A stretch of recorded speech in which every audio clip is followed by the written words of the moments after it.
My name's Layla, a 34-year-old who thought she had it all sorted out. I was a part-time accountant, juggling numbers by day and living the simple, happy life I'd always wanted with Mark, my husband. He was a manager at a decent firm, and together, we were the picture of modest contentment. That was until his promotion turned our modest life into something unrecognizable. Initially, Mark's promotion felt like a blessing. "We've hit the jackpot, Layla," he exclaimed the night he got the news. His eyes sparkled with the same warmth I fell in love with. "You won't have to work anymore. How about you take care of our nest while I hustle for the both of us?" It sounded like a dream, but dreams often turn into nightmares. As the money flowed in, Mark's humility flowed out. His once gentle demeanor was replaced by an air of superiority that filled every corner of our home, suffocating me. He started coming home late, reeking of arrogance and expensive cologne. "Layla, this house looks like a dump. Can't you do better?" His words were like daggers, each one striking deep into my heart. "I'm trying, Mark. I'm doing all I can," I'd reply, my voice barely a whisper, trying to hold on to the fragments of the man I married. The house I once took pride in turned into a battlefield, with Mark as the relentless commander. "I didn't marry you to have a partner, Layla. I married you for comfort, for someone to clean up after me," he'd declare, his words slicing through the air like a blade. His cruelty knew no bounds. "You can't even give me a child. What good are you, Layla?" he'd shout, each word a blow to my womanhood. I'd look away, but he'd grab my chin, forcing me to meet his cold gaze. "Look at me when I'm talking to you. Is this what you want? To be a useless wife?" I'd swallow my tears, nodding along to his ruthless words, too broken to speak. The man I vowed to spend my life with had turned into my tormentor, finding joy in my despair. Even the parties, once a source of joy, became a stage for my humiliation. "Layla, make sure everything is perfect tonight. Mrs. Dawson doesn't like mediocrity," Mark would command, reducing me to a mere prop in his show of success. I'd spend hours preparing, trying to meet his impossible standards. But it was never enough. The steak was overcooked, the decor was tacky, and you, Layla, you were the biggest disappointment of the evening, he'd hiss after the guests left, each word a nail in the coffin of my self-esteem. Life with Mark had transformed into an exhausting routine of servitude. I, Layla, once his partner, was now nothing more than a shadow in my own home, a mere housekeeper in his eyes. Every evening was a replay of disdain. Mark would storm in, flinging his coat at me like I was a coat rack. "Here, deal with this mess," he'd bark, as if talking to an underling, not his wife. "I've got the laundry done, Mark. Dinner's almost ready too," I'd say, hoping to ease his mood, my words tiptoeing around his temper. "Dinner? You mean that slop you cook? Don't make me laugh, Layla," he'd scoff, his laughter void of any joy, just a sharp jab at my efforts. It wasn't just his words. It was his actions too. He'd leave a trail of his belongings around the house, a silent order for me to clean up after him. And if the food wasn't to his exact liking, into the bin it went, my hours in the kitchen dismissed, with a flick of his hand. "Too salty, Layla. Are you trying to poison me?" he'd spit out, his words like venom. I followed the recipe, Mark. "I thought it was how you liked it," I'd mumble, my spirit withering under his constant critique. He didn't stop there. Mark knew I had nowhere else to go, no financial backup to fall back on. He made sure I remembered that every single day. "Where'd you spend the money this time, Layla?" "On more useless stuff," he'd sneer, poring over the expense receipts like a detective. "Groceries, Mark. And some cleaning supplies," I'd reply, handing over the receipts, a proof of my innocence in his court of judgment. He'd scan every item, his eyes hunting for a mistake, a misstep. "Cleaning supplies? What for?" "The house is still a mess," he'd say, his words slicing through the silence, cutting deeper than the sharpest knife. I was trapped in a cycle of endless scrutiny. Every penny I spent was a penny he earned, and he never let me forget that. I was accountable for every breath I took, every move I made, in the suffocating space that was once our shared home. Layla, you know the drill. Impress Mrs. Dawson, impress them all. Don't screw this up, Mark would remind me, his words a constant echo in the back of my mind. The kitchen became my battlefield, every dish a mission. I'd chop, stir, and season, hoping each flavor was just right. This sauce better be perfect, Layla. Don't make me regret letting you handle it, Mark would say, peering over my shoulder, his presence heavy, suffocating. I've got it, Mark. It'll be great, I'd assure him, my hands shaking, the pressure building like a storm. The hours before the guests arrived were a frantic rush. The clinking of dishes, the simmering of pots, the subtle alignment of cutlery. Every detail had to be flawless, not for pride, but for fear of Mark's wrath. As the guests started to arrive, the air would shift. Mark, the tyrant at home, transformed into Mark, the gracious host. Ah, Mrs. Dawson, what an honor to have you. Layla has outdone herself tonight, he'd boast, his arm around me, a hollow gesture, for the audience. The night would progress, a charade of laughter and clinking glasses. Mark's colleagues, oblivious to the reality, would praise the ambience, the food, the impeccable hostess. Layla, you've outdone yourself. This is exquisite, they'd compliment, their words a bitter reminder of my invisible chains. Oh, it's nothing. Just something I whipped up, I'd reply, my smile hiding the turmoil within, my hands aching from the effort to keep the facade alive. But the real performance began when the guests left. Mark's mask would fall off, his true colors, dark and cruel, splashing over the remains of the night. The steak was overdone, Layla. The decor, tasteless. And you were the biggest disappointment, he'd spit out, his words laced with venom, each syllable a strike to my already battered self. But the night wasn't over until Mark had his say, away from the prying eyes of the world. The salad was wilted, Layla. And those curtains? A tacky choice. You always find a way to embarrass me, he'd hiss, his words a torrent, washing away any sense of accomplishment I might have felt. I tried, Mark. I really did. Mrs. Dawson seemed to enjoy it. I'd defend weakly, my defense crumbling under his intense glare. Seemed? I don't pay you for seemed, Layla. I need perfection. You can't even get a simple party right, he'd retort, his voice cold, devoid of any understanding or love. The aftermath of the parties was always the same. The silence of the house echoed my loneliness, the leftover dishes a metaphor for my life with Mark, a mess, waiting to be cleaned up, waiting for a new day to start the charade all over again. The days turned into weeks, and the weeks into months, each one bringing a heavier silence and a colder distance between Mark and me. It wasn't just the contempt or the harsh words anymore, it was something else, something more sinister, lurking in the shadows of our hollow home. Mark's late nights became more frequent, each return home later than the last, each excuse more flimsy than the one before. Work, Layla. It's all work. You wouldn't understand, he'd say, his words slurred, the stench of alcohol mixed with something sweeter, something unfamiliar, clinging to his clothes. I tried to ignore it, to bury my suspicions under the mountain of my daily chores. But the whispers in my mind grew louder, impossible to silence. Mark, you're home late again. Is everything okay at work?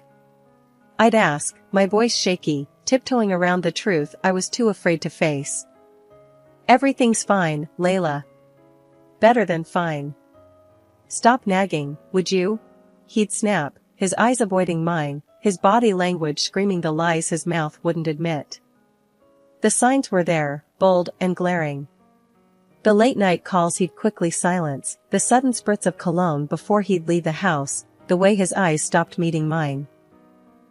Who was on the phone, Mark? It sounded important. I'd inquire, my heart pounding against my chest, bracing for his reaction. Business, Layla. Just business. Why can't you just mind your own? He'd retort, his impatience a thick veil, covering the truth. It wasn't just his words or his actions, it was the gut-wrenching feeling that crept up on me in the dead of night, the realization that the man I shared my bed with was a stranger, his thoughts, his desires, existing in a world I was no longer a part of. Mark's late returns had become the norm, each night a repeat of the last. His excuses were thin, his demeanor colder, each step echoing in the hollow space between us. The smell of alcohol had become a part of him, a constant reminder of the distance growing between us. "Mark, it's late. You smell of liquor again. Where were you?" I'd ask, my voice low, barely hiding the tremble of my fears. "It's none of your business, Layla. Just mind your chores and stop prying," he'd snap back, his words sharp, cutting through the tense air. The nights dragged on, each one longer than the last. Mark's presence in the house felt like a storm, unsettling and unpredictable. One night, it all came to a head. He stumbled through the door, more inebriated than usual, a cloud of unfamiliar perfume trailing behind him. "Here, deal with this," he slurred, tossing his coat at me like I was nothing more than a coat rack. "Clean it. I need it for tomorrow," he commanded before staggering off to bed, leaving me standing there, coat in hand, heart in pieces. As I started to shake out the coat, something unexpected fell to the floor. It was a document, official and ominous. I picked it up, my hands trembling, my mind racing. It was a divorce application, completed and signed. Mark's signature, a mark of the end, lay there, stark and final. I stood there, stunned, the paper heavy in my hands. Then, something unexpected happened.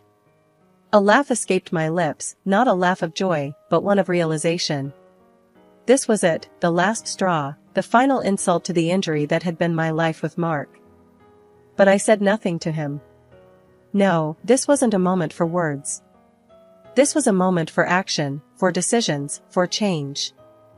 I took a deep breath, the weight of the years bearing down on me, the weight of the decision lifting me. That night, I didn't cry. I didn't question. I didn't doubt. I made a choice to act, to move forward, to reclaim the life that had been mine before it became ours. Mark had made his move, and now it was my turn. The path wouldn't be easy, but the hardest decisions rarely are.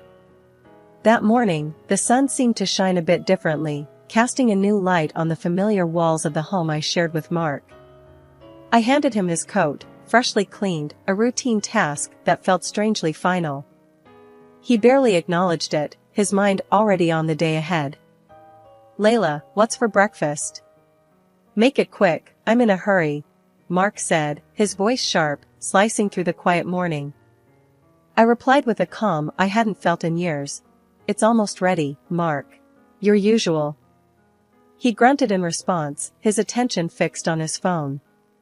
As he ate, I noticed how the distance between us had grown, a chasm that no words or actions could bridge anymore. When he finished, he pushed the plate away and stood up, ready to leave for work. "Remember, Layla, we have guests tonight. Make sure everything is perfect, especially for Mrs. Dawson.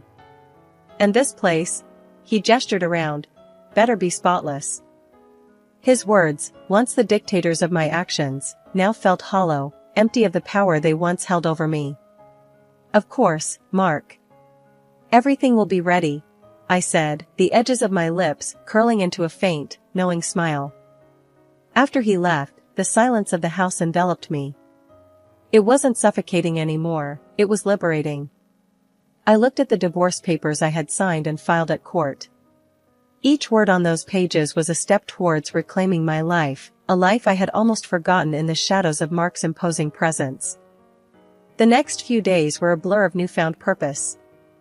I updated my resume, scoured job listings, and even attended a couple of interviews. The world outside, which I had viewed through the tinted glasses of my married life, now opened up with colors of hope and possibilities. Then, one morning, as if on cue with the life I was slowly leaving behind, Mark announced another one of his parties. "Layla, we're having guests tonight. My team and Mrs. Dawson. I don't need to remind you how important this is. Get the house ready, and the dinner better be impressive." His words fell on deaf ears. The Layla he was addressing no longer existed. I wasn't the trembling, eager to please wife anymore. I was a woman on the brink of a new beginning, standing on the ashes of a life I was ready to leave behind. He left for work, and the house felt different. It felt like my space, not the battleground it used to be. I made myself a simple lunch, savoring each bite, each moment of quiet, knowing that the evening would bring the final act of the farce my marriage had become.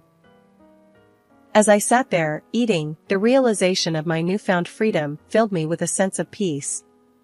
For the first time in what felt like forever, I wasn't worried about the evening, about the guests, about Mark's impossible standards.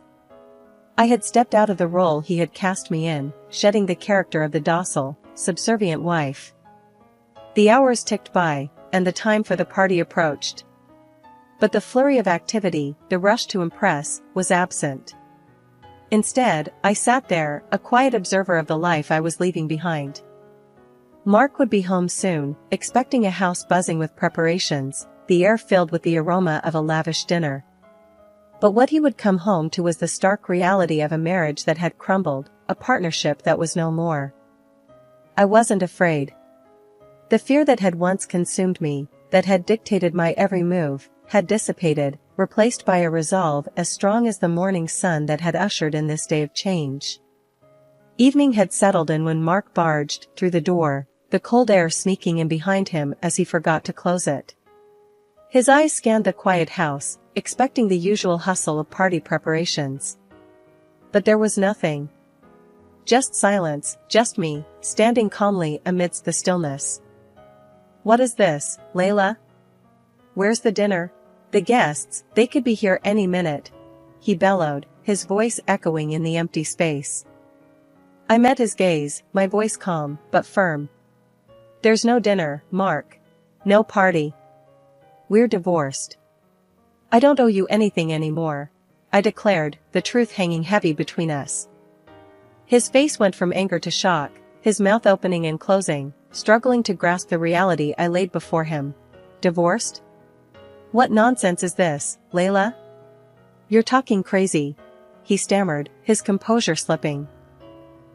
"Not nonsense, Mark. Fact. Remember the divorce papers you had in your coat? I found them, signed them, and filed them. It's done," I said, each word deliberate, each syllable sealing the end of our farce. His shock turned to rage, his words a desperate attempt to regain control. "You fool. That was just to show my boss, Mrs. Dawson, to get her off my back. She's my lover. Do you think I got a promotion at work? I would never actually divorce you. She's old, Layla, way older and scarier than you. It was all for the promotion, don't you see?" He spat out, his words twisted, trying to weave a new web of lies. I listened, the absurdity of his excuses almost laughable. So, it was all a game? The boss, the divorce, all for a promotion? So you smelled like Mrs. Dawson's perfume? Or do you have another woman? I asked, my voice steady, my resolve unshaken. He laughed until he cried. "You're right, silly. I have a stunning mistress, young and beautiful. You and Mrs. Dawson are no match for her, I'm just playing with you." But his smirk faded, his words trailing off into silence as a cough echoed through the room. We both turned towards the sound, the forgotten open door, framing the figure standing there. His boss, her expression cold and piercing, her eyes locked on Mark. His colleagues, a mix of confusion and disbelief on their faces. The room was still, the tension palpable. Mark's boss, her face a mask of fury, stood over him. "Mark, explain yourself. Was this all just a game for you? Using me to climb the career ladder?" she demanded, her voice cutting through the silence like a knife. Mark, the color drained from his face, dropped to his knees. His usual arrogance was gone, replaced by desperation. No, you've got it all wrong. It's not like that at all. I respect you immensely. Please, you have to believe me," he pleaded, his hands clasped together, his eyes begging for a shred of mercy. But there was no mercy in his boss's eyes, only contempt. "Respect? You dare talk about respect after what I just heard? You're a disgrace, Mark. Not only have you made a mockery of our personal relationship, but you've also shown your true colors as a man. She spat, her words laced with disgust. I'm sorry, truly sorry. It was a mistake, a terrible mistake. Please, give me another chance, Mark begged, his voice barely above a whisper, his figure small and defeated on the floor. The boss shook her head, her decision as firm as her stance. A mistake? No, Mark. This was a calculated move on your part, and it's going to cost you. As of tomorrow, you are no longer employed at my company.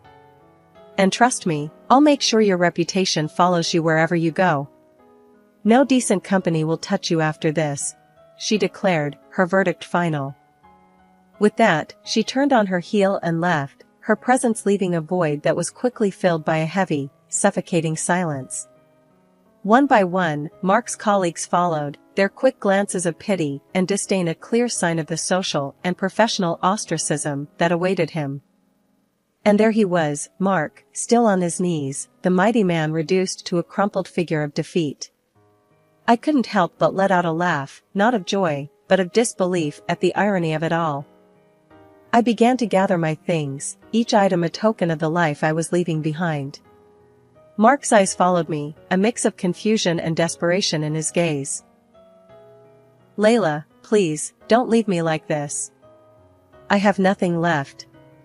I need you, he begged, his voice a hollow echo of his former self. I stopped, my bag in hand, and turned to face him. Need me? Like you needed your boss, or your mistress, or your precious career? No, Mark. You've made your bed, and now you get to lie in it. Alone, I said, my words clear, my resolve unwavering.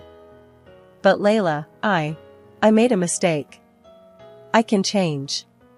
Please, he continued, his pleas a stark contrast to the man who once held the power in our home. I shook my head, a wry smile on my lips. Change? You don't need change, Mark. You need a miracle.